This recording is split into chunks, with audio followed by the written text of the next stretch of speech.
ജീവിതത്തിൽ ഒരിക്കലും പോലും കളവ് പറയാത്ത മദീനയുടെ ഹബീബിന മുഹമ്മദ് മുസ്തഫ, ലോകത്തിന് അനുഗ്രഹമായി കടന്നു വന്ന ഹബീബിന മുഹമ്മദ് മുസ്തഫ സല്ലല്ലാഹു അലൈഹി വസല്ലമ തങ്ങളുടെ പേരെന്റെ പ്രിയമുള്ളവരെ പറയുമ്പോ മനോഹരമാകുന്ന സ്വർഗത്തിന്റെ വേദിയിലേക്ക് കടന്നിരിക്കുന്നവരോട് പറയുകയാണ് അൽഹംദുലില്ലാഹ്. ആയിരക്കണക്കാന സ്വലാത്തുകളുണ്ടല്ലോ മദീനയുടെ നായകന്റെ ചാരത്തേക്ക് എന്റെ പ്രിയമുള്ളവരെ ഒഴുകേണ്ടതാ. എന്നാൽ സ്വർഗമെന്ന് പറയുന്ന ഏറ്റവും വലിയ പ്രതിഫലമുണ്ടല്ലോ, അല്ലാഹു തരുന്നതാ, അല്ലാഹു തരുന്നതാ. അതുകൊണ്ട് മദീന കാണാത്തവരോട് പറയുകയാ, മദീന കണ്ടവരോട് പറയുകയാ, ഉംറ ചെയ്തവരോട് പറയുകയാ, ഹജ്ജ് ചെയ്തവരോട് പറയുകയാ, സിയാറത്ത് ചെയ്തവരോട് പറയുകയാ, മദീന കാണാൻ റസൂലുള്ള കിനാവിലേക്ക് കടന്നു വരാൻ അതിനുള്ള വഴികളേതാ? സ്വലാത്തു മാത്രമാ. അതുകൊണ്ട് പ്രിയമുള്ളവരോട് പറയുകയാ, അടുത്ത റബീഉൽ അവ്വലിന് മുമ്പുണ്ടല്ലോ മദീന കാണാൻ സൗഭാഗ്യം തരണേ അല്ലാ, തൗഫീഖ് തരണേ അല്ലാ, നിഅമത്ത് തരണേ അല്ലാ. മനോഹരമാകുന്ന സ്വർഗത്തിന്റെ വേദിയിൽ 2 മണിക്കൂർ മനോഹരമാകുന്ന ഇൽമദാ പഠിക്കാൻ പോവുകയാ. ഇൽമദാ പഠിക്കുമ്പോ പാപങ്ങൾ മുഴുവനുമുണ്ടല്ലോ പടച്ച തമ്പുരാന് പൊറുക്കേണ്ടതാ. ഒരുപാട് ഹറാമുകൾ ചെയ്തവരാ, ഒരുപാട് നമസ്കരിക്കാതെ ഇരുന്നവരാ, ഒരുപാട് നോമ്പുകളതാ ഒഴിവാക്കിയരാ, ഒരുപാട് തിന്മകളതാ ചെയ്തവരാ, ഒരുപാട് പലിശകതാ കൊടുത്തവരാ, കള്ളു കുടിച്ചവരാ, തിന്മ ചെയ്തവരാ, പെണ്ണു പിടിച്ചവരാ, ലോട്ടറി എടുത്തവരാ, ചീട്ട് കളിച്ചവരാ, ലഹരി ഉപയോഗിച്ചവരാ.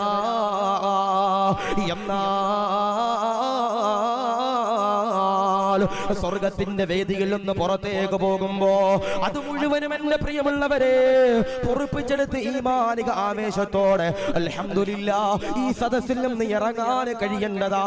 ഇവിടെ ഇരിക്കുന്ന പാപക്കൾക്കാന സാധുക്കൾക്ക് അതിനുള്ള സൗഭാഗ്യങ്ങൾ കൊടുക്കണേ അല്ലാ, പാപങ്ങൾ പൊറുക്കണേ അല്ലാ. നല്ലൊരു ജീവിതം കാഴ്ചവെക്കാൻ ഞങ്ങൾക്ക് ഏവർക്കും സൗഭാഗ്യം തരണേ അല്ലാ, കബൂലാക്കണേ അല്ലാ. ഈ സദസ്സിൽ നിന്ന് പുറത്തേക്ക് ഇറങ്ങുമ്പോ നമ്മുടെ പാപങ്ങൾ മുഴുവനും പൊറുപ്പിച്ചെടുത്തിട്ട് ഒരു ഈമാനിക ആവേശത്തോടെ നമുക്ക് ഇറങ്ങാൻ കഴിയണം. അല്ലാഹു സ്വീകരിക്കട്ടെ. ഒരുപാട് തെറ്റുകൾ ചെയ്തവരാ, ഞാനും ചെയ്തവരാ, നിങ്ങളും ചെയ്തവരാ. ആ തെറ്റുകൾ മുഴുവനും പടച്ചവന്റെ ഹളറത്തിലേക്ക് തൗബ ചെയ്തിട്ട് എന്റെ പ്രിയപ്പെട്ടവരെ നമുക്ക് പുറത്തേക്ക് ഇറങ്ങാൻ കഴിയണം. അല്ലാഹു സ്വീകരിക്കുമാറാവട്ടെ, അല്ലാഹു കബൂൽ ചെയ്ത് അനുഗ്രഹിക്കുമാറാവട്ടെ. ആദരവാകുന്ന പ്രവാചകനാകുന്ന നബി തങ്ങൾ പറയുന്നുണ്ട്, മോനെ പുഞ്ചിരിക്കൽ സ്വതക്കയാ. എന്താ പറയണേ? പുഞ്ചിരിക്കൽ സ്വതക്കയാ. നമ്മുടെ കയ്യിൽ കൊടുക്കാൻ പൈസ ഉണ്ടാവില്ല. ഇപ്പൊ ഞാൻ ഇവിടെ വന്നപ്പോ ഇവിടുത്തെ കമ്മിറ്റിക്കാരോട് ചോദിച്ചു, ഈ പള്ളിയുടെ വരുമാനവും ഉസ്താദിനുണ്ടാക്കി കൊടുത്ത കോട്ടേഴ്സും ഒക്കെ എങ്ങനെ ഉണ്ടാക്കിയതാ? ഉസ്താദെ, ഇവിടെ വർഷം തോറും നടക്കുന്ന സലാത്തിൽ പിരിച്ചിട്ട് കിട്ടണ പൈസക്ക് തന്നെ ഉസ്താദെ ഞങ്ങളുടെ ഇവിടുത്തെ എല്ലാ പരിപാടിയും നടക്കുന്നതെന്ന് സാധുക്കൾ പറയുന്നുണ്ട്. അല്ലാഹു സ്വീകരിക്കട്ടെ. ഞാൻ പറയാ, ഈ ബക്കറ്റ് നിങ്ങളുടെ മുമ്പിൽ വരുമ്പോ, അല്ലെങ്കിൽ ഇതിന്റെ പാവപ്പെട്ട പ്രവർത്തകര് നിങ്ങളുടെ വീടിന്റെ മുമ്പിൽ റെസീറ്റുമായിട്ട് വരുമ്പോ, അല്ലെങ്കിൽ നമ്മുടെ ജമാഅത്ത് കമ്മിറ്റി അംഗങ്ങൾ ഉസ്താദുമാർക്ക് ശമ്പളം കൊടുക്കാൻ മാസപ്പിരിവിന് വേണ്ടി നിങ്ങളുടെ മുമ്പിലേക്ക് വരുമ്പോ 1 രൂപ പോലും ചിലപ്പോൾ കൊടുക്കാൻ കഴിയാത്ത ഒരവസ്ഥയായിരിക്കാം. നമ്മുടെ വീട്ടില് പട്ടിണിയായിരിക്കാം, പരിവട്ടമായിരിക്കാം. പക്ഷേ എടാ, എത്ര പൈസ നമ്മുടെ കയ്യിലില്ലെങ്കിലും ആദരവാകുന്ന പ്രവാചകൻ പറയുന്നുണ്ട്, പുഞ്ചിരിക്കൽ സ്വതക്കയാണ്, പുഞ്ചിരിക്കൽ ദാനധർമ്മമാണെന്ന് ഹബീബിന മുഹമ്മദ് മുസ്തഫ സല്ലല്ലാഹു അലൈഹി വസല്ലം. പക്ഷേ എപ്പോ പുഞ്ചിരിക്കണം? അത് നമ്മുടെ വിഷയം.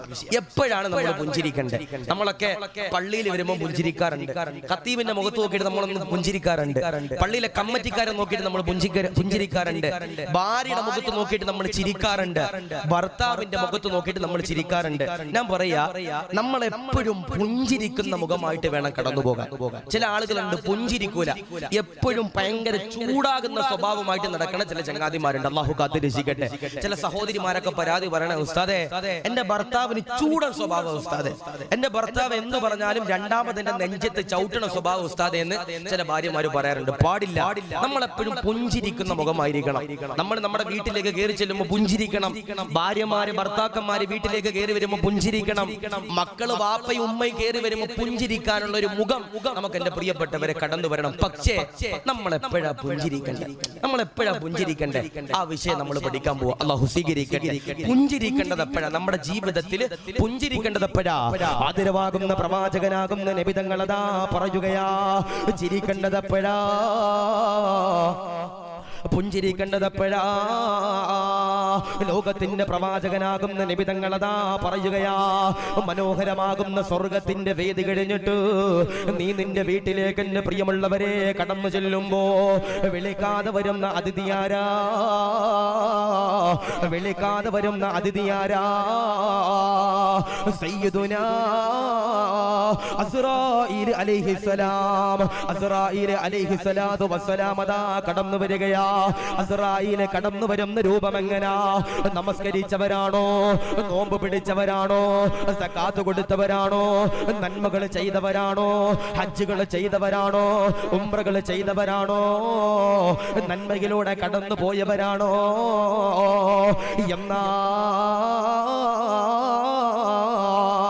അസ്റായീൽ കടന്നു വരുന്ന രൂപം എങ്ങനാ?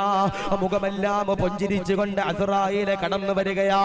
സുഗന്ധമതാ പരത്തിക്കൊണ്ട് ഒരു ഈമാനിക ആവേശത്തോടെ അസ്റായീലിന്റെ പ്രിയപ്പെട്ടവരെ കടന്നു വരികയാ.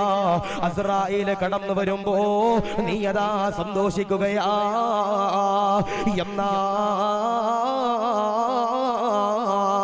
നമസ്കരിക്കാതെ, നോമ്പ് പിടിക്കാതെ, സകാത്ത് കൊടുക്കാതെ, നന്മ ചെയ്യാതെ, ഹജ്ജ് ചെയ്യാതെ, ഉംറ ചെയ്യാതെ, കള്ളു കുടിച്ചുകൊണ്ട്, ചീട്ട് കളിച്ചുകൊണ്ട്, ഹാൻസ് വെച്ചുകൊണ്ട്, MDMA അടിച്ചുകൊണ്ട് തിരുവനന്തപുരത്തിന്റെ പരിസരത്തിലൂടെ നടന്നവരാണോ?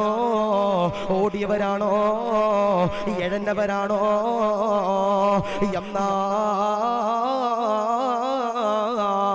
അസ്റായീൽ കടന്നു വരുന്ന രൂപം എങ്ങനാ? ആദരവാകുന്ന പ്രവാചകനതാ പറയുകയാ, മുഖമെല്ലാം കറുത്തിരണ്ടുകൊണ്ട് ദുർഗന്ധം എന്റെ പ്രിയപ്പെട്ടവരെ പരത്തിക്കൊണ്ട് പേടിപ്പിക്കുന്ന രീതിയിൽ എന്റെ പ്രിയപ്പെട്ടവരെ കടന്നു വരികയാ.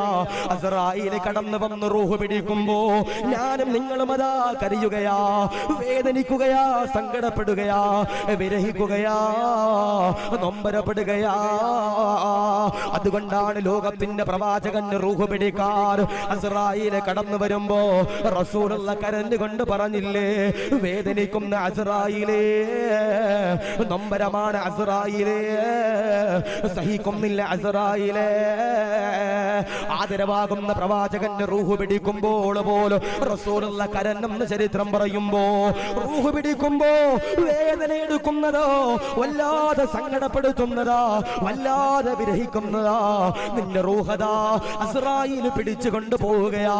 പള്ളിയിലെ മുഅദ്ദിൻ ഉസ്താദ് വിളിച്ചു പറയുകയാ, ഇന്നാ ലില്ലാഹ്. ആശിഖ്ദാരി മരിച്ചിട്ടുണ്ട്, പള്ളിയിലെ ഖതീബ് വിട പറഞ്ഞിട്ടുണ്ട്, പള്ളിയിലെ കമ്മിറ്റിയുടെ കാരണവരുണ്ടല്ലോ വിട പറഞ്ഞിട്ടുണ്ട്. എല്ലാവരും അതാ കടന്നു വരികയാ, കൂട്ടുകാര് കടന്നു വരികയാ, കൂടപ്പറപ്പീങ്ങൾ കടന്നു വരികയാ, അയൽവാസികൾ കടന്നു വരികയാ, സുഹൃത്തുക്കൾ കടന്നു വരികയാ, കമ്മിറ്റിക്കാര് കടന്നു വരികയാ, ഉസ്താദുമാര് കടന്നു വരികയാ, ശത്രുക്കളതാ കടന്നു വരികയാ. ജനാസയുടെ ചാരത്തേക്ക് കടന്നു വന്നിട്ട് പള്ളിയിലെ ഖതീബിന്റെ പ്രിയപ്പെട്ടവരെ ദുആ ചെയ്യേണ്ടതാ. ഇവൻ മരിച്ചു കിടക്കുന്നത് പോലെ എന്നെ നീ മരിപ്പിക്കണേ അല്ലാ. ഈ സാധുവായ സഹോദരൻ പുഞ്ചിരിച്ച് കിടക്കുന്നത് പോലെ ഞങ്ങളെ നീ മരിപ്പിക്കണേ അല്ലാ എന്ന് പറഞ്ഞുകൊണ്ട് പള്ളിയിലെ ഖതീബ് ദുആ ചെയ്യേണ്ടതാ, ദുആ ചെയ്യേണ്ടതാ. അതുകൊണ്ട് പ്രിയമുള്ളവരോട് പറയുകയാ, എല്ലാവരും കരയുമ്പോ, എല്ലാവരും സങ്കടപ്പെടുമ്പോ, എല്ലാവരും വിരഹിക്കുമ്പോ അവരുടെ നടുവിലുണ്ടല്ലോ നമ്മുടെ ജനാസയുണ്ടല്ലോ. പുഞ്ചിരിക്കണ്ടതാ, ചിരിക്കണ്ടതാ, പ്രകാശിക്കണ്ടതാ. അതുകൊണ്ട് അങ്ങാടിയിലൂടെ നടക്കുമ്പോ പുഞ്ചിരിച്ചാല് പോരാ, അങ്ങാടിയിലൂടെ നടക്കുമ്പോ കളിച്ച് ചിരിച്ചുകൊണ്ട് നടന്നാല് പോരാ, പള്ളിയിലേക്ക് കടന്നു വരുമ്പോ കളിച്ച് ചിരിച്ചുകൊണ്ട് നടന്നാല് പോരാ. എപ്പോഴാണ് പുഞ്ചിരിക്കേണ്ടതെന്നറിയോ? അല്ലാഹുവിന്റെ റസൂലിന്റെ പ്രിയപ്പെട്ടവരെ പറയുകയാ, മരിക്കുമ്പോ പുഞ്ചിരിച്ചുകൊണ്ട് മരിക്കാൻ കഴിയേണ്ടതാ. നാദാ സൗഭാഗ്യം തരണ അല്ലാ, കബൂലാക്കണേ അല്ലാ. പറയണേ, ആദരവാകുന്ന പ്രവാചകനാകുന്ന നബിതങ്ങൾ പറയുന്നു, കളിയും ചിരിയൊന്നും വേണ്ടപ്പാ, നിന്റെ ജനാസ പുഞ്ചിരിച്ച് കിടക്കാൻ കഴിയണം. അല്ലാഹു ഈമാൻ നൽകി അനുഗ്രഹിക്കുമാറാവട്ടെ. നമ്മുടെ പള്ളിയിലെ ഖത്തീബ് ഉസ്താദ്, ഞാനും നിങ്ങളുമൊക്കെ മരിച്ചാൽ നമ്മുടെ പള്ളിയിലെ ഖത്തീബ് ഉസ്താദ് നമ്മുടെ വീട്ടിൽ വരും. നമ്മുടെ ജനാസ കണ്ടിട്ട് ഈ ചങ്ങാതി പറയണം, റബ്ബേ ഇവൻ പുഞ്ചിരിച്ച് കിടക്കണത് പോലെ എന്നെ നീ മരിപ്പിക്കണേ അല്ലാ എന്ന് പറഞ്ഞിട്ട് നമ്മുടെ ഖത്തീബ് ഉസ്താദ് ദുആ ചെയ്യണം. നമ്മുടെ മയ്യത്ത് കണ്ടാൽ സ്വന്തം വാപ്പയും സ്വന്തം ഭാര്യയും അങ്ങനെ ദുആ ചെയ്യോ? ഇല്ല. അല്ലാഹു കാത്ത് രക്ഷിക്കട്ടെ. ഞാൻ ചോദിക്കട്ടെ, പുഞ്ചിരിച്ചു മരിക്കാൻ ആഗ്രഹമുള്ളവരുണ്ടെങ്കിൽ എന്ന് കൈവക്കിയപ്പോ അരക്കയ്യന്മാരിലിപ്പോ മരിച്ചോണമെന്നില്ല. അവിടെ തലവേദന അല്ലാഹു സ്വീകരിക്കുമാറാവട്ടെ. അപ്പൊ ഞാൻ പറയണത്, പുഞ്ചിരിച്ച് മരിക്കണമെങ്കിൽ നാല് കാര്യങ്ങൾ നിങ്ങളുടെ ജീവിതത്തിൽ ചെയ്താൽ ഇൻഷാ അല്ലാഹ് മരിക്കുമ്പോ പുഞ്ചിരിച്ചുകൊണ്ട് ഈമാനോടെ മരിക്കാം. ആ 4 കാര്യങ്ങൾ പഠിച്ചിട്ട് നമുക്ക് വിട പറയാം. അല്ലാഹു സ്വീകരിക്കട്ടെ. ഇപ്പോ ചില ആളുകളൊക്കെ ഇന്നിപ്പോ എന്നോട് ഒരു ചങ്ങാതി പരാതി പറഞ്ഞു, ഉസ്താദേ എന്റെ മുഖത്ത് മുഴുവനും കറുത്ത പാടാ ഉസ്താദ്. എന്നോട് ഒരാൾ പറഞ്ഞു, ഉസ്താദേ എന്റെ മുഖത്ത് മുഴുവനും കറുത്ത പാടാ ഉസ്താദെ. ക്രീം ഇട്ട് വെളുക്കാൻ നടക്കണ ചില ദത്തന്മാരുണ്ട്, ക്രീം ഇട്ട് വെളുക്കാൻ നടക്കണ ചില ചെറുപ്പക്കാരുണ്ട്. അല്ലാഹു കാത്ത് രക്ഷിക്കട്ടെ. കാസർഗോഡ് ജില്ലയിൽ എന്റെ ഒരു കൂട്ടുകാരനുണ്ട്, ഓന്റെ പരിപാടി ക്രീം ഉണ്ടാക്കല. ക്രീമിന്റെ സപ്ലൈ ആണ്, ഓനാണ് അതിന്റെ മുതലാളി. ആ ക്രീമിന്റെ പേര് പിരിസപ്പാടെന്ന ഒരു ക്രീം ഉണ്ട്, ഒരു മഞ്ഞ കളറിലെ പിരിസപ്പാടെന്ന ക്രീം ഉണ്ട്. അപ്പൊ ഞാൻ ഓനോട് ചോദിച്ചാ കച്ചവടമൊക്കെ ഉണ്ടോ? എന്റെ പൊന്നു ഉസ്താദെ, കൊല്ലം ജില്ലക്കാരെ ഏറ്റവും കൂടുതൽ ക്രീം വാങ്ങണ വഹീമ നൽകി ഗ്രഹിക്കുമാറാവട്ടെ. അപ്പൊ ഞാൻ ചോദിച്ചോടാ, കള്ളമാണോ പറയണേ? അല്ല ഉസ്താദെ. ഓന്റെ ഫോൺ എടുത്തിട്ട് ബാർഗ്രാഫ് ആ കച്ചവടത്തിന്റെ ഡീറ്റെയിൽസ് ഇങ്ങനെ കാണിച്ചപ്പോ ഏറ്റവും കൂടുതൽ ഓർഡർ പിരിസപ്പാട് ക്രീമിന് കിട്ടിയിരിക്കുന്നത് കൊല്ലം ജില്ലയിൽ. അല്ലാഹു കാത്ത് രക്ഷിക്കട്ടെ. ഇതേതാ ജില്ല ഉസ്താദെ? തിരുവനന്തപുരം. അപ്പൊ വഹീമ നൽകി ഗ്രഹിക്കുമാറാവട്ടെ. എടാ, ക്രീം ഇട്ട് വെളുക്കണ്ട, ക്രീം ഇട്ട് വെളുക്കണ ചില ചങ്ങാതിമാരുടെ മുഖം നോക്കണം, സൂര്യന്റെ താപമേറ്റതുപോലെ മുഖത്ത് നിന്ന് തൊലിയൊക്കെ പോയിട്ടുണ്ടാകും. അല്ലാഹു കാത്ത് രക്ഷിക്കട്ടെ. വെളുപ്പെന്ന് പറഞ്ഞാൽ അതല്ല, മുഖത്തൊരു പ്രകാശം വേണം. എത്ര കറുത്തിരുന്നാലും മുഖത്തൊരു പ്രകാശം വേണം. അപ്പൊ ഞാൻ ഒരു മാസം മുമ്പ് ഞാൻ വയനാട് വഴന്നിന് പോകാൻ വേണ്ടിയിട്ട് ആലപ്പുഴയിൽ നിന്ന് ഇങ്ങനെ ട്രെയിനിൽ കയറിയതാ കോഴിക്കോട്ടേക്ക് ഇങ്ങനെ ട്രെയിൻ കയറുമ്പോൾ ലോക്കൽ കമ്പാർട്ട്മെന്റിലാണ് ഇരിക്കണേ. ഞാൻ ഇരിക്കണ സമയത്ത് ഒരു 4 ചെറുപ്പക്കാരന്റെ ചുറ്റും ഇങ്ങനെ ഇരിക്കണുണ്ട്. അപ്പൊ ഞാൻ തൊപ്പി ഇട്ടിട്ടില്ല, ഇങ്ങനെ ഇരിക്കണേ. അപ്പൊ എന്നോട് ഒരു ചെറുപ്പക്കാരൻ, 4 ചെറുപ്പക്കാർ ഇങ്ങനെ നോക്കുക, എന്റെ മുഖത്തോട്ട് ഇങ്ങനെ നോക്കുക, എന്തോ പരിചയമുള്ളത് പോലെ. ഞാൻ ചോദിച്ചു, എന്താടാ നോക്കണേ? ഒന്നുമില്ല ഉസ്താദെ. ഞാൻ പിന്നെ ചോദിച്ചു, എന്താടാ നോക്കണേ? ഒന്നുമില്ല ഉസ്താദെ. ഞാൻ എന്തോ ഓനെ തല്ലാൻ പോണത് പോലെ നോക്കണത് കണ്ടാൽ ഞാൻ ചോദിച്ചു, എന്തിനാടാ നോക്കണേ? അപ്പൊ ഓൻ പറഞ്ഞു, ഉസ്താദെ എവിടെ കണ്ടു പരിചയമുണ്ട്. അപ്പൊ ഞാൻ ചോദിച്ചു, എവിടെ കണ്ടു പരിചയം? ഉസ്താദ് തൊപ്പി ഒന്ന് നോക്കും, മനസ്സിലാകണില്ല. തൊപ്പി ഒന്ന് നോക്കും. ഞാൻ തൊപ്പി വെച്ചിട്ട് പോലെ എന്നെ മനസ്സിലായില്ല. ഉസ്താദ് ഷാളും കൂടി ഒന്ന് ഇടുമെന്ന് ചോദിച്ചു. അപ്പൊ ഞാൻ ഷാള് വിട്ടു. അപ്പൊ എന്നോട് ചോദിച്ചു, ഉസ്താദ് അല്ലേ വഴന്ന് പറയാൻ പോണ ആശികധാരമെന്ന് ചോദിച്ചു. അപ്പൊ ഞാൻ പറഞ്ഞു, ഞാൻ തന്നെ. അപ്പൊ ഞാൻ ഓനോട് ഒരു കാര്യം ചോദിച്ചിട്ട്, നിനക്ക് എന്നെ ഇത്രയും നേരം നോക്കിയിട്ട് മനസ്സിലായില്ലേ? ഓൻ പറഞ്ഞൊരു കാര്യമുണ്ട്, ഉസ്താദേ നിങ്ങൾ ഫ്ലെക്സിലും ഇൻസ്റ്റാഗ്രാമിലും യൂട്യൂബിലും ഫേസ്ബുക്കിലും വഴന്നിലും ഒക്കെ വെളുത്തിട്ടാ, നേരിട്ട് കാണാൻ കറുത്തിട്ടാ. ഗ്രഹിക്കട്ടെ. അപ്പൊ ഞാൻ പറയണ്, എത്ര കറുത്താലും മരിച്ചു കിടക്കുമ്പോ എങ്ങനെ വെളുത്ത് കിടക്കാൻ കഴിയണം? നമ്മുടെ മുഖമെല്ലാം പുഞ്ചിരിച്ച് കിടക്കാൻ കഴിയണം. ചില ആളുകൾ പറയും, ഉസ്താദ് എന്നെ കറുമ്പ എന്നാ കൂട്ടുകാർ വിളിക്കാൻ. അല്ലെ, ചില ആണുങ്ങളുണ്ട് കറുത്ത പെണ്ണുങ്ങളെ നിക്കാഹ് ചെയ്യൂല. കറുത്തു പോയെന്ന് പറഞ്ഞിട്ട് ചില പെൺകുട്ടികൾ എന്ത് ചെയ്യൂല? വിവാഹം ചെയ്യൂല. മസല നോക്കിക്കഴിഞ്ഞാൽ ഉസ്താദെ, ഞാൻ പറയണില്ല, ഏറ്റവും കൂടുതൽ ദാമ്പത്തിക ജീവിതത്തിൽ ബറക്കത്തുണ്ടാകുന്നത് കറുത്ത പെണ്ണായിട്ട് വഹീമ നൽകി ഗ്രഹിക്കുമാറാവട്ടെ. ഇനി ഉസ്താദെ എന്റെ ഭാര്യ വെളുത്തിട്ട ഉസ്താദെ, നാളെ തന്നെ മറ്റേ നെറോലാക്സിന്റെ ഒരു കറുത്ത പെയിന്റും മേടിച്ചുകൊണ്ട് അടിക്കുക. അതല്ല ഇപ്പൊ പറയണേ. കറുത്ത പെണ്ണും വെളുത്ത പെണ്ണൊക്കെ തുല്യം. വഹീമ നൽകി ഗ്രഹിക്കുമാറാവട്ടെ. ബിലാൽ തങ്ങളും സൽമാൻ തങ്ങളും ഇസ്ലാമിൽ ഒന്നാ. അവര് കറുത്തിട്ടും വെളുത്തിട്ടാണെന്ന് പറഞ്ഞ റസൂലുള്ള മാറ്റി നിർത്തിയിട്ടില്ല. പക്ഷേ മരിച്ചു കിടക്കുമ്പോ കറുത്ത് കിടക്കാൻ പാടില്ല, മുഖം പ്രകാശിച്ച് കിടക്കാൻ കഴിയണം. ഞാൻ അതാ പറഞ്ഞ, മരിച്ചു കിടക്കുമ്പോ ഈമാനോടെ മുഖം പ്രകാശിച്ച് കിടക്കുന്ന 4 വിഭാഗമുണ്ടെന്ന് ഹബീബിന മുഹമ്മദ് മുസ്തഫ സല്ലല്ലാഹു അലൈഹി വസല്ലം.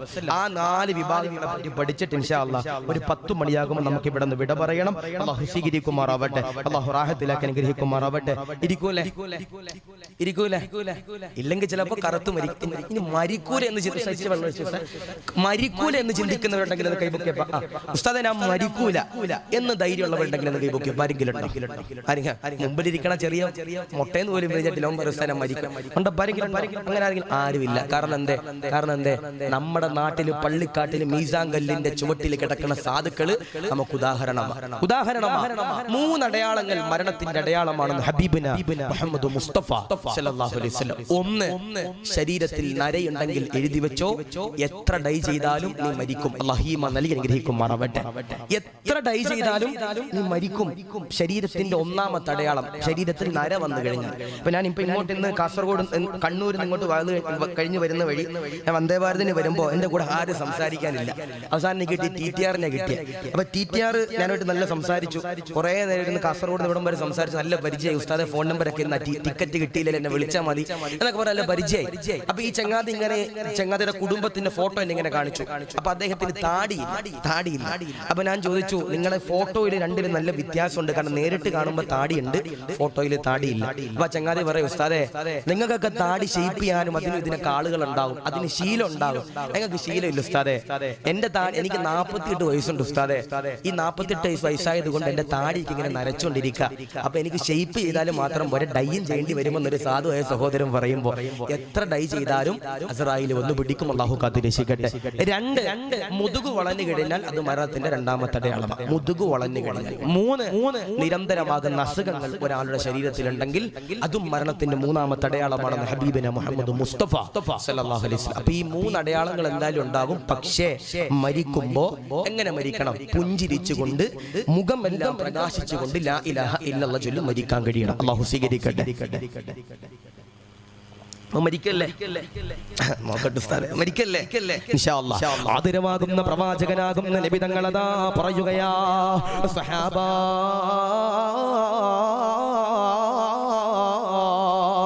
മരിക്കുമ്പോ പുഞ്ചിരിച്ചുകൊണ്ട് മരിക്കണോ, ഈമാനോടെ മരിക്കണോ, ഇഖ്ലാസോടെ മരിക്കണോ.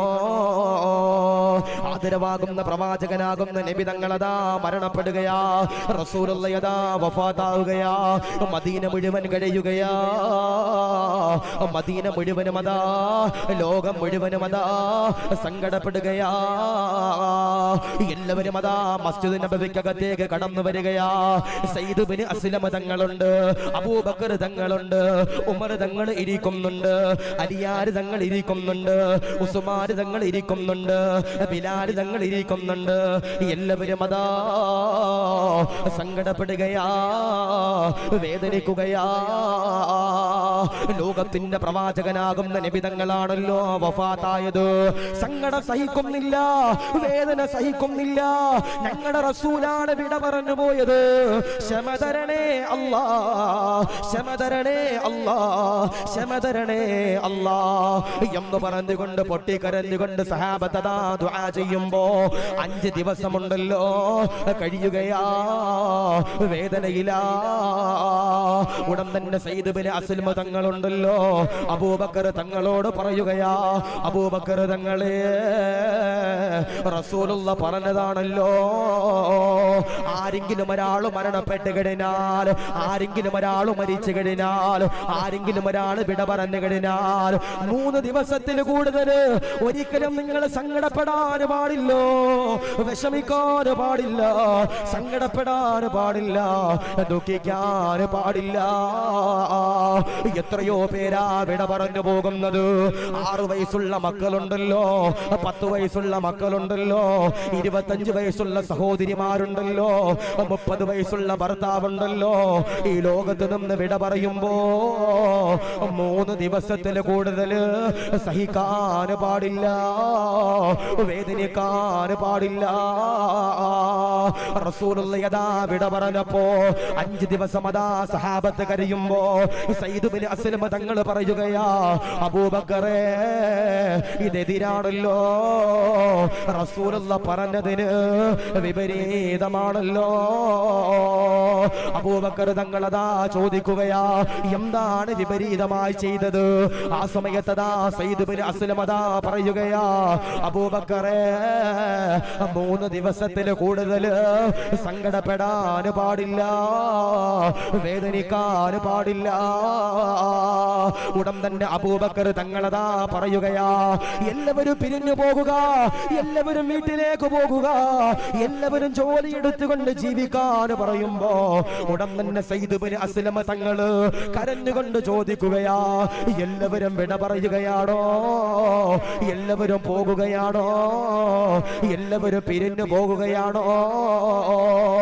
എന്നിട്ടതാ സയ്യിദ് ഇബ്നു അസ്ലമ ചോദിക്കുകയാ, ആദരവാകുന്ന പ്രവാചകനാകുന്ന നബി തങ്ങള് ഒരുപാട് നന്മകൾ പഠിപ്പിച്ചല്ലോ, അതിലൊരു നന്മയുണ്ടല്ലോ, പറഞ്ഞു തരുമോ? അബൂബക്കറേ, അബൂബക്കർ തങ്ങളതാ കരയുകയാ, അബൂബക്കർ തങ്ങളതാ പറയുകയാ, എനിക്കതിന് കഴിയൂല, എതിനെനിക്ക് കഴിയൂല. അബൂബക്കർ ഉമറിനോട് പറയുകയാ, ഉമറേ നീയതാ റസൂലുള്ള പറഞ്ഞ നന്മകളുണ്ടല്ലോ ഈ കാണുന്ന സഹാബത്തിന് പഠിപ്പിച്ചു കൊടുക്കുക. ഉമറതാ കരയുകയാ, ഇല്ല അബൂബക്കറേ എനിക്കതിന് കഴിയൂല. ഉസ്മാൻ തങ്ങളോട് പറയുകയാ, ഉസ്മാൻ തങ്ങൾ പറയുകയാ, എനിക്കതിന് കഴിയൂല. അലിയാർ തങ്ങളോട് പറയുമ്പോ അലിയാർ തങ്ങൾ പറയുകയാ, ഇല്ല ഇല്ല എനിക്കതിന് കഴിയൂല.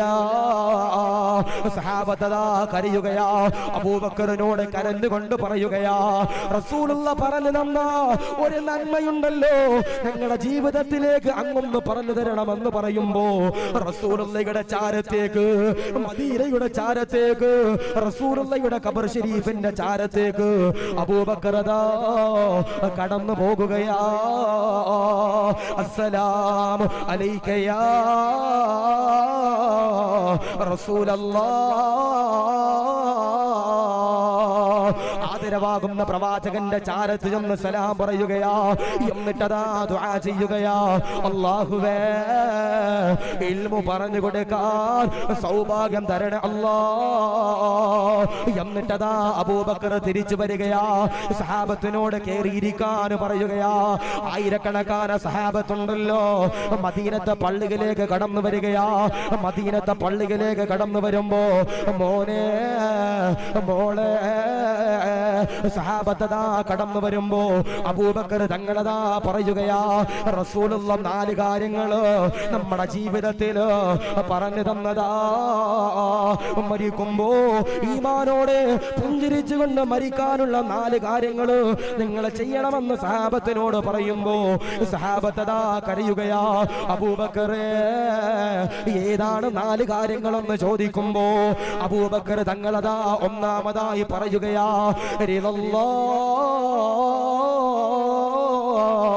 അല്ലാഹുവിനോടുള്ള തൃപ്തിയാ, അല്ലാഹുവിനോടുള്ള ബഹുമാനമാ, അല്ലാഹുവിനോടുള്ള കടപ്പാടാ.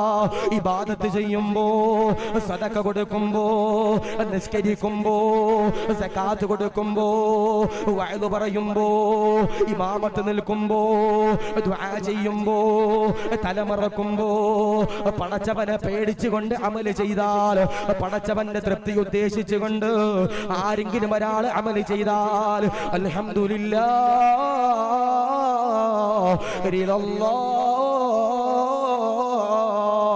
അല്ലാഹുവിന്റെ തൃപ്തിയുണ്ടല്ലോ. ആരുടെയെങ്കിലും ഒരാളുടെ ജീവിതത്തിലേക്ക് കടന്നു വന്നാൽ അവനാണ് പെങ്ങളെ, അവനാണ് ചെറുപ്പക്കാരാ, മരിക്കുമ്പോ പുഞ്ചിരിച്ചുകൊണ്ട് മരിക്കുന്ന ഒന്നാമത്തെ വിഭാഗം എന്ന് പറയുമ്പോ നാദാ ഞങ്ങളുടെ ഇബാദത്തുകളില് ഇഖ്ലാസ് തരണേ അല്ലാഹ്, തൃപ്തി തരണേ അല്ലാഹ്, പൊരുത്തം തരണേ അല്ലാഹ്.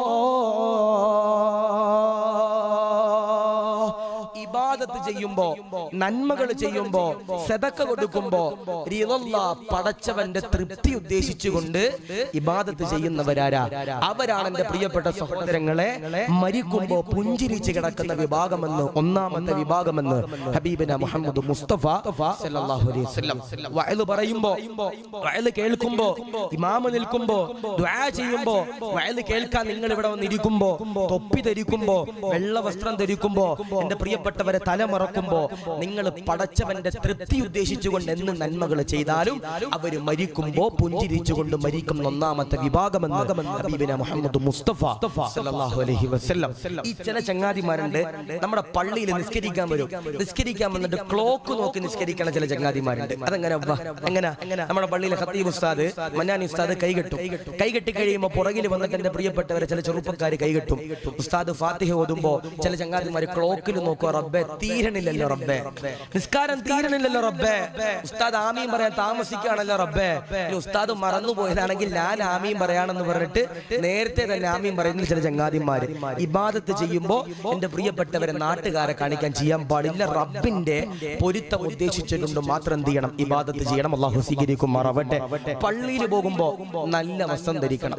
നിങ്ങള് വീട്ടിൽ ചെന്നിട്ട് നിങ്ങളുടെ ഭാര്യമാരുടെ, നിങ്ങൾ വീട്ടിൽ ചെന്നിട്ട് നിങ്ങളുടെ നിസ്കാര കുപ്പായത്തിന്റെ ഈ ഭാഗം, ലൈറ്റ് ഇല്ലാത്തോണ്ട് കാണാത്തുണ്ടോ? ഇല്ലല്ലോ, നോക്കിയോ. ഈ ഭാഗത്ത് എന്ത് ചെയ്യണം? നിങ്ങൾ നോക്കണം. നിസ്കാര കുപ്പായത്തിന്റെ ഈ ഭാഗം, ചില ഉമ്മമാര് വുളുവെടുത്തിട്ട് കരിമ്പൻ അടിച്ചിട്ടുണ്ടാകും ഈ ഭാഗം. പക്ഷെ മാറ്റുവോ? മാറ്റില്ല.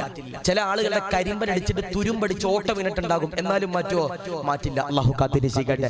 അവര് പടച്ചവന്റെ തൃപ്തി ഉദ്ദേശിക്കണില്ല. അള്ളാഹു ഈമാൻ നൽകട്ടെ.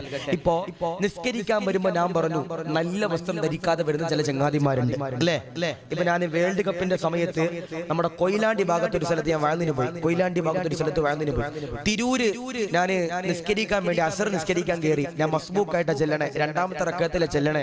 ഞാൻ നിസ്കരിക്കാൻ വേണ്ടി കൈ കെട്ടുമ്പോ എന്റെ മുമ്പിൽ 3 പേര് നിസ്കരിക്കുക. ഷെയ്ഖുന എംബാപ്പെ, ഷെയ്ഖുന റൊണാൾഡോ, ഷെയ്ഖുന മെസ്സി, 3 പേര് ഇങ്ങനെ നിസ്കരിക്കുക. അപ്പൊ ഞാൻ ഓർത്ത്, റബ്ബേ നീ എംബാപ്പയ്ക്ക് രാത്രി കളിയൊക്കെ ഉള്ളതല്ലേ, മെസ്സിക്കും കളിയൊക്കെ ഉള്ളതല്ലേ റബ്ബേ, ചിലപ്പോ കളിക്കാൻ വന്നായിരിക്കും. നോക്കുമ്പോ ആരപ്പാ? ആ നാട്ടിലെ 3 ചെറുപ്പക്കാര് ജേഴ്സി ഇട്ടിട്ട് ഖത്തീബും കൂടി ഇട്ടാൽ മതി, ബാക്കി എല്ലാവരും ഇട്ടിട്ടുണ്ട്. അല്ലാഹു ഈമാൻ നൽകി അനുഗ്രഹിക്കുമാറാവട്ടെ. അല്ലാഹു കാത്തിരക്ഷിക്കട്ടെ. പാടില്ല, നിസ്കരിക്കുമ്പോൾ നല്ല രീതിയിൽ നിസ്കരിക്കാൻ കഴിയണം. ഇപ്പോ വേൾഡ് കപ്പ് ഖത്തറിൽ ഉദ്ഘാടിച്ചത് ഒരു പരിശുദ്ധമാക്കപ്പെട്ട ഖുർആനിന്റെ ആയത്ത് കൊണ്ട. ആയത്തിന്റെ അർത്ഥം നമ്മൾ എന്താണെന്ന് മനസ്സിലാക്കിയിട്ടുണ്ടോ? ഇല്ല. ആ ആയത്ത് ഒരു കാലില്ലാത്തൊരു കുട്ടി എന്റെ പ്രിയപ്പെട്ടവരെ ഓതിയപ്പോ നമ്മളൊക്കെ പറഞ്ഞു, കണ്ടില്ലടാ ഖുർആൻ ഓതിയിട്ടടാ ഖത്തറിൽ വേൾഡ് കപ്പ് ഉദ്ഘാടിച്ച്. അതിന്റെ അർത്ഥം നമുക്കറിയോ? അതിന്റെ അർത്ഥം അറിയോ?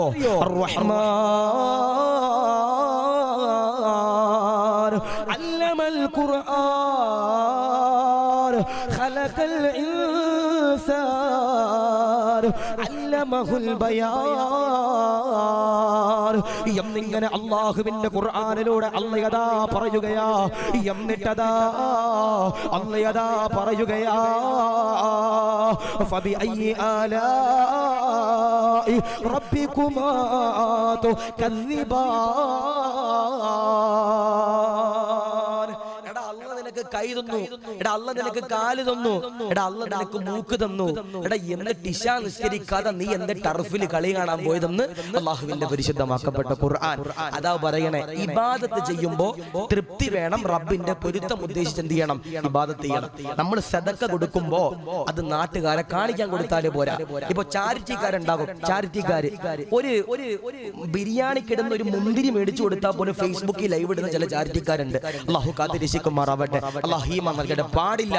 എന്ത് ചെയ്താലും അതിന്റെ പ്രിയപ്പെട്ടവരെ പടച്ചവന്റെ തൃപ്തി കിട്ടാൻ ചെയ്താൽ, പടച്ചവന്റെ തൃപ്തി കിട്ടാൻ വേണ്ടി ആരെങ്കിലും ഒരാൾ ഇബാദത്ത് ചെയ്താൽ അവരാണ് മരിക്കുമ്പോ ഈമാനോടെ പുഞ്ചിരിച്ചുകൊണ്ട് മരിക്കുന്ന ഒന്നാമത്തെ വിഭാഗമെന്ന് ഹബീബിന മുഹമ്മദ് മുസ്തഫ സല്ലല്ലാഹു അലൈഹി വസല്ലം.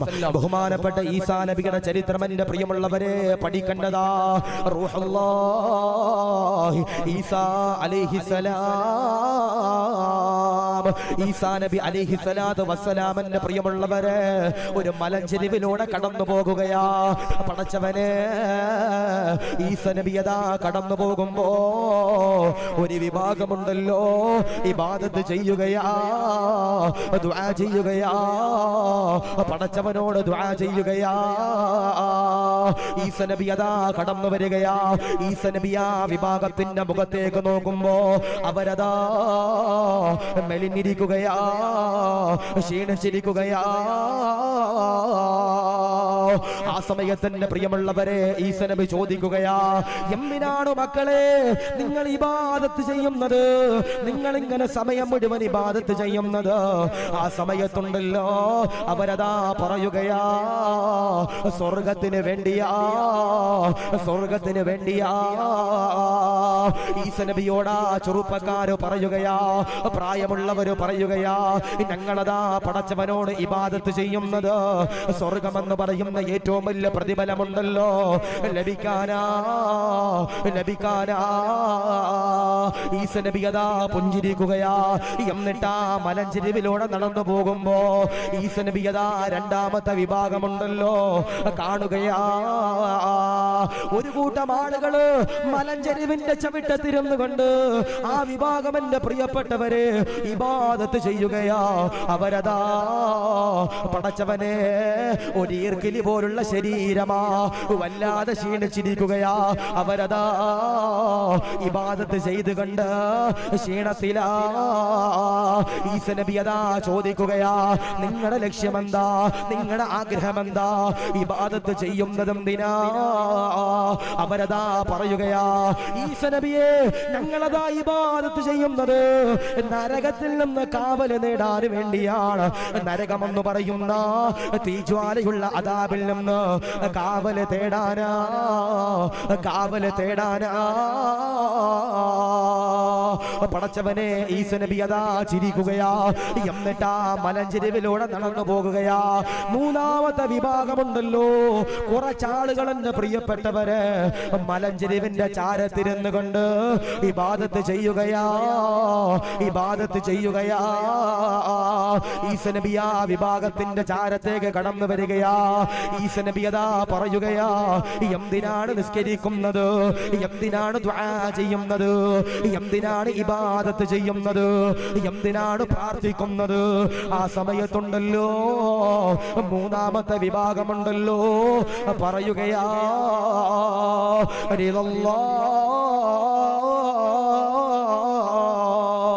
ഞങ്ങളതാ നിസ്കരിക്കുന്നത്, ഞങ്ങളതാ ദുആ ചെയ്യുന്നത്, ഞങ്ങളതാ ഇബാദത്ത് ചെയ്യുന്നത് എന്തിനെന്നറിയോ? പടച്ചവന്റെ തൃപ്തിക്ക് വേണ്ടിയാ, പടച്ചവന്റെ പൊരുത്തത്തിന് വേണ്ടിയാ. ആ സമയത്ത് ഈസാ നബി പറയുകയാ, നിങ്ങൾ ആരെന്നറിയോ? ഔലിയാക്കളാ. അതുകൊണ്ട് പ്രിയമുള്ളവരോട് പറയുകയാ, ഈസാ നബി പോലും പറഞ്ഞല്ലോ ഇബാദത്ത് ചെയ്യുന്നത് സ്വർഗത്തിന് വേണ്ടി എന്റെ പ്രിയപ്പെട്ടവരെ ആകാൻ പാടില്ല, നരകത്തിന്റെ കാവല് തേടാൻ ആകാൻ പാടില്ല. നമ്മളതാ നന്മകൾ ചെയ്യുന്നത് എന്തിനു വേണ്ടിയാ? പടച്ചവന്റെ തൃപ്തിക്ക് വേണ്ടിയാ. അതുകൊണ്ട് എന്റെ പ്രിയമുള്ളവരോട് പറയുകയാ, തിരുവനന്തപുരംകാരോട് പറയുകയാ, മരിക്കുമ്പോ ഇല്ലാ ഇലാഹ ഇല്ലല്ലാഹ് എന്ന് ചൊല്ലിയിട്ട് പുഞ്ചിരിച്ചുകൊണ്ട് മരിക്കാനുള്ള ഒന്നാമത്തെ വിഭാഗമുണ്ടല്ലോ, അവരതാ പടച്ചവന്റെ പൊരുത്തം നേടിയവരാ. രണ്ടാമത്തെ വിഭാഗമേതാ? അബൂബക്കർ തങ്ങളതാ പറയുകയാ, സഹാബാ, റസൂലുള്ള പറഞ്ഞിട്ടുണ്ട്, മരിക്കുമ്പോ പുഞ്ചിരിച്ചുകൊണ്ട് മരിക്കാനുള്ള രണ്ടാമത്തെ വിഭാഗമുണ്ടല്ലോ, ആരെന്നറിയോ? ആരെന്നറിയോ?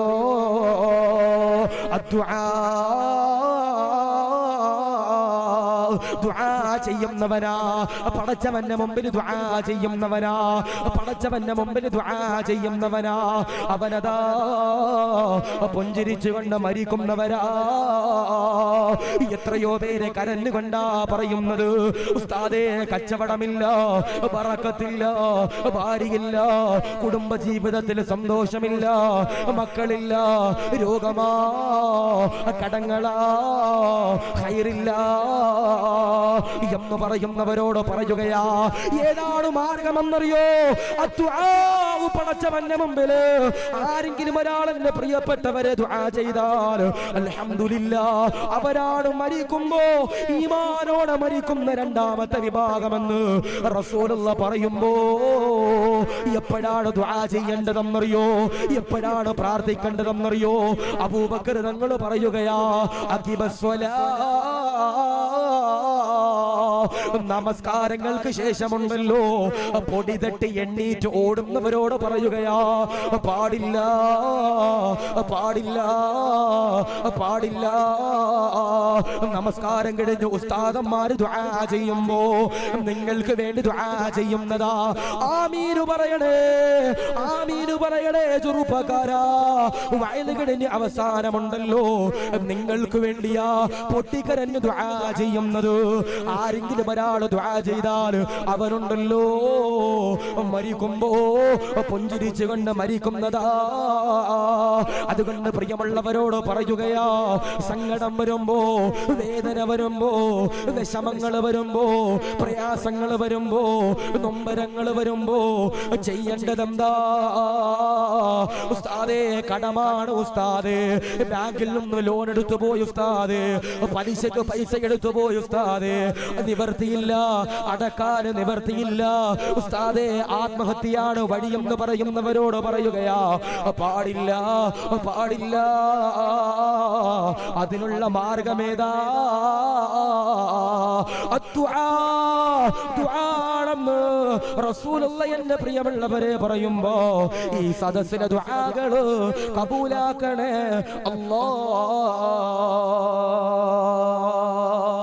ആരെങ്കിലും ഒരാൾ നിസ്കാരങ്ങൾക്ക് ശേഷം ആരെങ്കിലും ഒരാൾ പൊട്ടിക്കരഞ്ഞ് ദുആ ചെയ്താൽ അവരാണ് എന്റെ പ്രിയപ്പെട്ട സഹോദരങ്ങളെ മരിക്കുമ്പോ ഈമാനോടെ മരിക്കുന്ന രണ്ടാമത്തെ വിഭാഗമെന്ന് ഹബീബിന മുഹമ്മദ് മുസ്തഫ സല്ലല്ലാഹു അലൈഹി വസല്ലം. ആലോചിച്ച് നോക്കി, നിസ്കാരത്തിന് ശേഷം പൊടിയും തട്ടി എണീച്ചു പോണ ചില ചങ്ങാതിമാരുണ്ട് അല്ലെ, ചില പുത്തൻവാദികളൊക്കെ പറയാറുണ്ട് നിസ്കാരത്തിന് ശേഷം ദുആ ഇല്ല, ദുആ ഇല്ലെന്ന്. മോനെ, എന്റെ പ്രിയപ്പെട്ടവരെ, ബഹുമാനപ്പെട്ട അബൂബക്കർ തങ്ങൾ പറയുന്നു, മരിക്കുമ്പോ ഈമാനോടെ മരിക്കുന്ന രണ്ടാമത്തെ വിഭാഗം ദുആ ചെയ്യുന്നവരാണെന്ന് ബഹുമാനപ്പെട്ട അബൂബക്കർ സിദ്ദീഖ് റളിയല്ലാഹു അൻഹു. സഹാബത്ത് ചോദിച്ചു, സിദ്ദീഖ് തങ്ങളെ ഞങ്ങൾ എപ്പോഴാ ദുആ ചെയ്യണ്ടേ? ഞങ്ങൾ എപ്പോഴാ പടച്ചവനോട് ദുആ ചെയ്യണ്ടേ? സിദ്ദീഖ് തങ്ങൾ പറഞ്ഞു, ആരെങ്കിലും ഒരാൾ അക്കിബസ്വല, നിസ്കാരത്തിന് ശേഷം ഉടനെ ആരെങ്കിലും ഒരാൾ ദുആ ചെയ്താൽ അൽഹംദുലില്ലാഹ് അവർക്ക് ദുആക്ക് ഇജാബത്തുണ്ടെന്ന് ബഹുമാനപ്പെട്ട അബൂബക്കർ സിദ്ദീഖ് റളിയല്ലാഹു അൻഹു. അല്ലേ, ഞാൻ ചോദിക്കട്ടെ, നമുക്കൊരു രോഗം വരുമ്പോ എല്ലാവരും എന്ത് ചെയ്യും? ഒരു പാട്ട എടുത്തിട്ട് പള്ളിയുടെ മുമ്പിൽ വരും. പാടില്ല, പാടില്ല. നമുക്കൊരു ക്യാൻസർ എന്ന് പറയുന്ന അസുഖം വരുമ്പോ നമ്മൾ പള്ളിയിൽ ചെല്ലണം, നമ്മൾ ഖുർആൻ എടുക്കണം, കുറച്ചു നേരം ഖുർആൻ ഓതിയിട്ട് മുസല്ല വിരിച്ചിട്ട് 2 റക്അത്ത് നിസ്കരിച്ചിട്ട് റബ്ബിന്റെ മുമ്പിൽ ദുആ ചെയ്യണം. അല്ലാഹ്, നീ അല്ലാതെ വേറെ ആരുമില്ല പടച്ചവനെ, ഞങ്ങൾക്ക് നീ അല്ലാതെ ഒരാളുമില്ല റബ്ബേ എന്ന് പറഞ്ഞിട്ട് കരഞ്ഞിട്ട് എന്ത് ചെയ്യണം? ദുആ ചെയ്യണം. അല്ലാഹു സ്വീകരിക്കട്ടെ. ഇപ്പൊ ഇത് തിരുവനന്തപുരം ജില്ല അല്ലെ ഉസ്താദേ? ഇവിടെ സ്ത്രീധനം ഉസ്താദ് സ്ത്രീധനം മേടിച്ചിരുന്നു? ഇല്ല, മേടിച്ചില്ല. അല്ലാഹു ഉസ്താദിന്റെ കുടുംബ ജീവിതത്തിലൊക്കെ അല്ലാഹു ബറക്കത്ത് നൽകി അനുഗ്രഹിക്കുമാറാവട്ടെ. എന്നോട് ഒരാൾ പറഞ്ഞു, ഉസ്താദേ പെണ്ണ് കെട്ടുമ്പോ കൊല്ലത്ത് നിന്ന് കെട്ടണം. പെണ്ണ് കിട്ടുമ്പോ കൊല്ലത്ത് നിന്ന് കിട്ടണം. ഞാൻ ചോദിച്ചപ്പ അതാകുമ്പോ പെണ്ണും കിട്ടും, പണ്ടവും കിട്ടും, കാറും കിട്ടും. അല്ലാഹു ഈ മണലിൽ മാറാവട്ടെ. എന്താ പറഞ്ഞേ? പെണ്ണും കിട്ടും, പണ്ടവും കിട്ടും, കാറും കിട്ടും, എല്ലാം കിട്ടും. ഇപ്പൊ 25-26 വയസ്സുള്ള ചില ചങ്ങാതിമാരുടെ ഗൂഗിളിലെ ഹിസ്റ്ററി നോക്കണം. എന്താപ്പാ, ബലഹീനയുടെ മൈലേജാ നോക്കണേ, സ്വിഫ്റ്റിന്റെ മൈലേജാ നോക്കണേ. കാരണം എന്താ, സ്വന്തമായിട്ട് വാങ്ങാനല്ല, പെണ്ണിന്റെ വീട്ടുകാർ കൊടുക്കുന്ന കാറിന്റെ മൈലേജ് നോക്കി അടക്കുക. ചില ഉളുപ്പില്ലാത്തവന്മാർ, അല്ലാഹു കാത്ത് രക്ഷിക്കട്ടെ. ഞാൻ പറയാ, സ്ത്രീധനം ചോദിച്ചു വാങ്ങാൻ പാടില്ല. സ്ത്രീ സ്ത്രീധനം ചോദിച്ചു വാങ്ങാൻ പാടില്ല. അവര് തരുന്നത് എന്താന്ന് വെച്ചാൽ വാങ്ങിച്ചോണം. അവര് തരുന്നത് എന്താന്ന് വെച്ചാൽ വാങ്ങിച്ചോണം. അതിന് നിങ്ങൾക്ക് 100 പവൻ തന്നാലും നിങ്ങൾ മേടിച്ചോ. അല്ലാതെ എന്റെ ഇറച്ചിക്കട ചെന്നിട്ട് ആടിന്റെ അതും കൂടി വേണമെന്ന് പറഞ്ഞതുപോലെ പെണ്ണിനെ കെട്ടണമെങ്കിൽ എനിക്ക് ബലേനോക്കും ഒരു സ്റ്റെപ്പിന് ടയറും കൂടെ വേണമെന്ന് പറയുന്ന ഹമക്കിങ്ങൾ അല്ലാഹു കാത്തിരക്ഷിക്കട്ടെ. പിന്നെ പറയാ, ഈ പെണ്ണ് കാണാൻ പോകുമ്പോ കബറി കിടക്കണ വല്യാപ്പാനെ കൂടെ കൊണ്ടുപോകാൻ നിൽക്കരുത്. പെണ്ണ് കാണാൻ ആരാ പോകണ്ടേ? എടാ നീ പോണം, നിന്റെ കുടുംബക്കാരും നിന്റെ അടുത്ത വാപ്പും ആരെങ്കിലും പോണം. ഇത് പള്ളിയിലെ ഖത്തീബിനെ വിളിക്കും, മോദിൻ ഉസ്താദിനെ വിളിക്കും, കബറി കിടക്കണ മൂത്താപ്പാനെ വിളിക്കും. മൂത്താപ്പാന്റെ തൊട്ടപ്പുറത്ത് കബറി കിടക്കണ ഏതെങ്കിലും കൊച്ചാപ്പ ഉണ്ടെങ്കിൽ അവനെ എല്ലാരെയും വിളിച്ചിട്ട് ആ പെണ്ണ് കാണാൻ പോണം. അല്ലാഹു കാത്തിരക്ഷിക്കട്ടെ. പാടില്ല, പാടില്ല. ഇപ്പൊ സ്ത്രീധനം എന്ന് പറയുന്ന മാരകമാകുന്ന വിപത്തിന്റെ പേരില് ഉസ്താദേ എന്റെ മോളെ കെട്ടിച്ച് വിടാൻ മാർഗമില്ല അല്ലേ ഉസ്താദേ, 10, 15, 50 പവനൊന്നും കൊടുക്കുക എന്റെ കയ്യിലില്ല ഉസ്താദേ എന്ന് പറയുന്ന സാധുക്കളുണ്ട്. ഉസ്താദേ ഞാന് 28 വയസ്സായി ഉസ്താദ്, എന്റെ മൂക്കിന് പല്ല് മുളച്ചു ഉസ്താദേ, എനിക്ക് നല്ലൊരു പെണ്ണിനെ കിട്ടുന്നില്ലെന്ന് പറയുന്ന സാധുക്കളുണ്ട്. പെണ്ണ് കെട്ടാൻ പോകുമ്പോൾ എന്റെ ബടലഹീമ നൽകി ഗ്രഹിക്കുമാറാവട്ടെ. ഞാൻ പറയുന്നത് ഒരു ദുആ ഉണ്ട് അല്ലെ, ഞാൻ പറഞ്ഞു ദുആ ചെയ്യുന്നവരാണ് മരിക്കുമ്പോ ഈമാനോടെ മരിക്കുമെന്ന് പറയണേ. ഒരു ദുആ ഉണ്ട് ഖുർആനിൽ, ഒരു ആയത്ത്. ഈ ആയത്ത് ആരെങ്കിലും ഒരാൾ ചൊല്ലിക്കഴിഞ്ഞാൽ അവർക്ക് കുടുംബ ജീവിതത്തിൽ അല്ലാഹു ബറക്കത്ത് നൽകുന്ന. ചില ആളുകൾ പറയാറുണ്ട് ഉസ്താദേ 10 കൊല്ലമായി കല്യാണം കഴിഞ്ഞിട്ട് മക്കളില്ല. അപ്പൊ എന്നോടൊരു സാധുവായ സഹോദരി പറഞ്ഞു ഉസ്താദേ 8 കൊല്ലമായി കല്യാണം കഴിഞ്ഞിട്ട് ഞാൻ ഒരു ഫംഗ്ഷനും പോകാറില്ല ഉസ്താദേ, ഞാൻ ഒരു കല്യാണത്തിനും പോകാറില്ല ഉസ്താദേ, ഒരു കുടുംബക്കാരനെ വീട്ടിൽ പോകാറില്ല. ഞാൻ എന്തേ ഉസ്താദ്? അവരുടെ വീട്ടിലൊക്കെ ചെല്ലുമ്പോ എന്നോട് ചോദിക്കുന്ന ഒരു ചോദ്യമുണ്ട്, ഗർഭിണിയായില്ലേ, മക്കളായില്ലേ, ആർക്കാ കുഴപ്പം, കൗണ്ട് കുറവാർക്ക എന്ന് കുടുംബക്കാര് പോലും കളിയാക്കുന്ന രീതിയിൽ അല്ലാഹീമ നൽകട്ടെ. മോനെ എടാ, അള്ളയാണ് തീരുമാനിക്കണത്. അള്ളയാ തീരുമാനിക്കണത് നിനക്ക് ഉമ്മയാകണോ വേണ്ടോ എന്ന് തീരുമാനിക്കുന്നത് അള്ളയാണ്. പിന്നെ ചില ആളുകളുണ്ട് കല്യാണം കഴിയുമ്പോൾ, ഞാൻ ഒരാളോട് ചോദിച്ചു എടാ കല്യാണം കഴിഞ്ഞിട്ട് എത്ര കൊല്ലായി? ഉസ്താദ് 5 കൊല്ലമായി. ഞാൻ ചോദിച്ചു മക്കളായോ? ഞങ്ങൾ ട്രൈ ചെയ്തിട്ടില്ല ഉസ്താദ്. എന്താ പറയണേ? ഞങ്ങൾ അതിന് ശ്രമിച്ചിട്ടില്ല ഉസ്താദെ. ഞാൻ ചോദിച്ചു അതെന്താ ശ്രമിക്കാതെ? ഉസ്താദെ സാമ്പത്തികപരമായി ടൈറ്റാ ഉസ്താദെ. പിന്നെ ഓന്റെ കൊച്ചിന് റേഷൻ കടയിൽ നിന്ന് കൊണ്ടല്ലോ മുലപ്പാൽ കൊടുക്കാൻ അല്ലാഹീമ നൽകി ഗ്രഹിക്കുമാറാവട്ടെ. സാമ്പത്തിക പ്രയാസം ഉസ്താദെ കൊച്ചിനെ ഉണ്ടാക്കാൻ അല്ലാഹു കാത്തിരക്ഷിക്കുമാറാവട്ടെ. അള്ള തരുമ്പോ മേടിച്ചോണം. പിന്നെ കരഞ്ഞിട്ട് കാര്യമുണ്ടോ? ഇല്ല. അതാ പറയണ. ചില ആളുകൾ പറയും ഉസ്താദെ ഞങ്ങൾക്ക് ഇപ്പം വേണ്ട, എന്റെ ഭാര്യ ഇച്ചിരി കൂടെ ഫ്രീ ആയിട്ട് നടന്നോട്ട് ഉസ്താദ് എന്ന് പറയും. പാടില്ല. അള്ള തരുമ്പോ മേടിച്ചോണം. തരിക തരാതിരിക്കുക അള്ളയാണ് തീരുമാനിക്കണം. പക്ഷേ ഖുർആനിൽ ഒരു ദുആ ഉണ്ട്, ഒരു ആയത്തുണ്ട്. ഈ ആയത്ത് ആരെങ്കിലും ഒരാൾ ചൊല്ലിയാൽ അൽഹംദുലില്ലാഹ് അവർക്ക് പെണ്ണ് കിട്ടാത്തവന് പെണ്ണ് കിട്ടും, മക്കളില്ലാത്തവർക്ക് അല്ലാഹു മക്കളെയും കൊടുക്കും. ചൊല്ലോ. ഞാൻ ചോദിക്കട്ടെ, നല്ല ഭാര്യമാരെ വേണ്ടത് കൈവക്കിയപ്പ, നല്ല ഭാര്യമാരെ വേണ്ടതിന് കൈവക്കിയപ്പോ ധൈര്യത്തിൽ പൊക്കുന്നേ ആരുമില്ല. നല്ല ഭർത്താക്കന്മാരെ വേണ്ടെന്ന് കൈവക്കിയപ്പോ ആരില്ല. ഞാൻ കാസർഗോഡ് ഒരു സ്ഥലത്ത് വന്നിട്ട് ചോദിച്ചു നല്ല ഭാര്യമാരെ വേണ്ടത് കൈവക്കാൻ. 98% പേരും പൊക്കിയത് പെണ്ണ് കെട്ടിയവരാ. അല്ലാഹീമ നൽകി ഗ്രഹിക്കുമാറാവട്ടെ. അപ്പൊ കെട്ടിക്കഴിഞ്ഞിട്ട് പെട്ടെന്ന് പറഞ്ഞിട്ട് കാര്യമുണ്ടോ? ഉണ്ടോ ഉസ്താദേ? ഇല്ല. ഞാൻ കെട്ടിയിട്ടില്ല. അതുകൊണ്ടാ. കെട്ടിക്കഴിഞ്ഞിട്ട് പെട്ടെന്ന് പറഞ്ഞിട്ട് കാര്യമുണ്ടോ? ഇല്ല. അള്ളാഹുവിന്റെ ഖുർആനിൽ ഒരു ദുആ ഉണ്ട്. ഈ ദുആ ആരെങ്കിലും ഒരാൾ ചൊല്ലിയാൽ അവന്റെ കുടുംബ ജീവിതത്തിനും അല്ലാഹു ബറക്കത്ത് നൽകും. മക്കളില്ലാത്തവർക്ക് അല്ലാഹു മക്കളെ നൽകും. എടാ എത്ര ചികിത്സിച്ചിട്ടും മക്കളില്ലെങ്കിലും ഈ ദുആ ചെയ്തോ. മഹാന്മാരാകുന്ന പണ്ഡിതന്മാരെന്റെ പ്രിയമുള്ളവരെ പറയുകയാ, ഏതാണ് ദുആ എന്നറിയോ?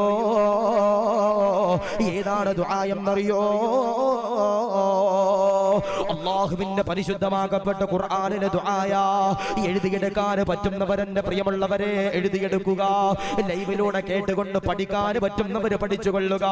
ഉസ്താദിനോട് ചോദിച്ചു പഠിക്കാൻ പറ്റുന്നവര് അങ്ങനെ അതാ പഠിച്ചുകൊള്ളുക. ഉസ്താദേ 5 കൊല്ലമായല്ലോ, 6 കൊല്ലമായല്ലോ, 7 കൊല്ലമായല്ലോ, 10 കൊല്ലമായല്ലോ, മക്കളില്ല ഉസ്താദ്, ദുആ ചെയ്യണം ഉസ്താദ്. സ്ത്രീധനമെന്ന് പറയുന്ന മാരകമാകുന്ന വിപത്തിന്റെ പേരില് എന്റെ പ്രിയപ്പെട്ട പൊന്നുമോളെ കെട്ടിച്ചു വിടാനും മാർഗമില്ല ഉസ്താദേ എന്ന് പറഞ്ഞുകൊണ്ട് കരയുന്ന പെങ്ങളോട് പറയുകയാ, കരയാൻ പാടില്ല, സങ്കടപ്പെടാൻ പാടില്ല.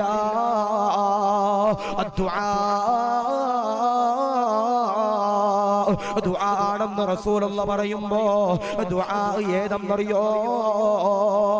6000-ഓളം ആയത്തുകളുള്ള അല്ലാഹുവിന്റെ ഖുർആനുണ്ടല്ലോ, 114 സൂറത്തുകളുള്ള 25ഓളം പ്രവാചകന്മാരുടെ ചരിത്രങ്ങൾ പറയുന്ന ഒരുപാട് അഹ്കാമുകളുള്ള ഒരുപാട് അഖ്ബാറുകളുള്ള അല്ലാഹുവിന്റെ ഖുർആൻ. ഖുർആനിലൂടെ അല്ലാഹ് പറയുകയാ, റബ്ബനാ ഹബ് ലനാ മിൻ അസ്വാജിനാ وذرياتنا قرة أعين واجعلنا للمتقين إماما. ഈ പറയുന്ന ദുആ ഉണ്ടല്ലോ, ഈ പറയുന്ന ആയത്തുണ്ടല്ലോ, ഈ പറയുന്ന സൂക്തമുണ്ടല്ലോ, അഖിബസ്വലാ നിസ്കാരത്തിന് ശേഷമുണ്ടല്ലോ, ആരെങ്കിലും ഒരാൾ ദുആ ചെയ്താൽ അൽഹംദുലില്ലാഹ് കുടുംബത്തിൽ അല്ലാഹു ബറക്കത്ത് നൽകുന്നതാ, ഐശ്വര്യം നൽകുന്നതാ. ഒരു ദുആയും കൂടി പഠിപ്പിച്ചു തരാം, ഒരു ദിക്റും കൂടി പഠിപ്പിച്ചു തരാം. ബഹുമാനപ്പെട്ട ഹസനുൽ ബസ്രി തങ്ങളുണ്ടല്ലോ, സബക്കെടുക്കുകയാ, ദറസെടുക്കുകയാ. ഒരാളിങ്ങനെ കടന്നു വരികയാ, ഹസനുൽ ബസ്രി തങ്ങളോട് പറയുകയാ, വിശക്കുന്ന തങ്ങളെ, ദാരിദ്ര്യമാണ് തങ്ങളെ, എനിക്കൊരു ദുആ ഉണ്ടല്ലോ, പറഞ്ഞു തരുമോ? ആ സമയത്ത് ഹസനുൽ ബസ്രി തങ്ങളതാ പറയുകയാ, അസ്തഗ്ഫിറുല്ലാഹ് പറഞ്ഞുകൊള്ളുക, എന്നിട്ടതാ ദുആ ചെയ്യുക. രണ്ടാമതൊരാള് കടന്നു വരികയാ, ഹസനുൽ ബസ്രി തങ്ങളോട് പറയുകയാ, കച്ചവടത്തിന് ബറക്കത്തില്ല, ലാഭമില്ല, നഷ്ടമാ. ആ സമയത്ത് ഹസനുൽ ബസ്രി തങ്ങളുണ്ടല്ലോ പറയുകയാ, അസ്തഗ്ഫിറുല്ലാഹ് പറയുക, അസ്തഗ്ഫിറുല്ലാഹ് പറയുക, പാപമോചനത്തിന് വേണ്ടി ദുആ ചെയ്യുക. എന്നിട്ടതാ പടച്ചവനോട് ദുആ ചെയ്താൽ അൽഹംദുലില്ലാഹ് കച്ചവടത്തിൽ അല്ലാഹു ബറക്കത്ത് നൽകുന്നതാ. പടച്ചവനെ, മൂന്നാമതുണ്ടല്ലോ ഒരാള് കടന്നു വരികയാ, ഹസനുൽ ബസ്രി തങ്ങളോട് പറയുകയാ, തങ്ങളെ, മക്കളില്ല, വർഷങ്ങളായി മക്കളില്ല. ഹസനുൽ ബസ്രി തങ്ങളതാ പറയുകയാ, ചൊല്ലൂ അസ്തഗ്ഫിറുല്ലാഹ് പറഞ്ഞു ദുആ ചെയ്യണേ. എന്റെ പ്രിയമുള്ളവരെ, അതുകൊണ്ട് സ്നേഹത്തോടെ പറയുകയാ, എത്ര വലിയ സങ്കടങ്ങളുണ്ടോ, എത്ര വലിയ വേദനകളുണ്ടോ, എത്ര വലിയ പ്രതിസന്ധികളുണ്ടോ, അത് മാറാൻ മാർഗമേതാ? ദുആ